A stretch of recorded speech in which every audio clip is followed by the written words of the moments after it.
ნებისმიერი საკითხი, რაც მაინტერესებს, რადგან ოპერატიულ პასუხს გვაძლევს ხოლმე დაწყებული სამედიცინო კუთხე. აი რამის მისაგნებად მაგალითად რამე ქუჩა რომ მაინტერესებს, ან მანძილი ქუჩამდე. არა, არ ვიყენე. არც ChatGPT, არც COS. არ მინდა ვიადვილოს.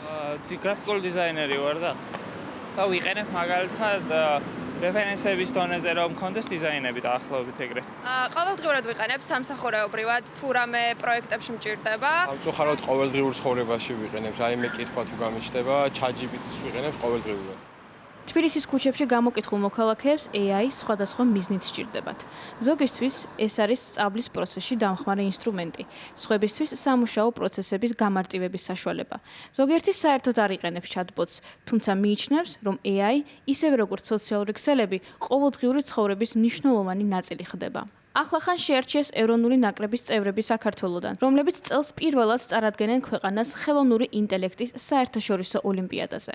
ჩვენი პრიორიტეტი ამ წელს, პირველი პრიორიტეტი იყო ახალი თაობის AI პროფესიონალების განვითარების ხელშეწყობა. ზუსტად იმიტომ, რომ მთავარი გამოწვევა, რომელიც საქართველოში კომპანიებს და ზოგადად AI-ის განვითარებას აქვს, არის ადამიანური კაპიტალი. ჩვენ არ გვყავს საკმარისი რაოდენობით ტალანტები, რომლებიც AI-ში მუშაობენ, გამოცდილება აქვს და შეუძლიათ პროდუქტების, სტარტაპების შექმნა. ბევრი არ გვყავს. ვინც გვყავს ის ძალიან კარგია, მაგრამ მეტი გვჭირდება. ზუსტად ამიტომ ბოლო რამდენიმე თვე ამ მიმართულებით პროექტებზე ვმუშაობდით, მათ შორის ჩავატარეთ ეროვნული AI ჰაკათონი, AI ოლიმპიადა, რომელიც შედეგადაც დაკომპლექტდა ნაკრები, რომელიც ჩინეთში წარადგენს მსოფლიო ოლიმპიადაზე საქართველოს და ამ მიმართულებით ვმუშაობდით. მეორე პრიორიტეტი იყო ბიზნესში და საზოგადოებაში ზოგადად ცნობიერების ამაღლება და ამ მიმართულებით არის პოზიტიური ძვრები.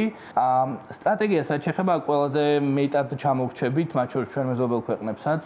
იმიტომ რომ მიუხედავად იმისა, რომ სახელმწიფომ გამოაცხადა ხელოვნური ინტელექტი ტოპ 3 ტექნოლოგიურ პრიორიტეტში დაასახელა, კაფეო ხედვა სად მივდივართ, რა როლი გვაქვს AI რუკაზე, გლობალურ AI რუკაზე, ჯერ ბოლომდე ჩამოყალიბებული არ არის. რა კითხვები აქვთ ქართველებს ChatGPT-სთან? ეს თავად ChatGPT-ს ვკითხეთ.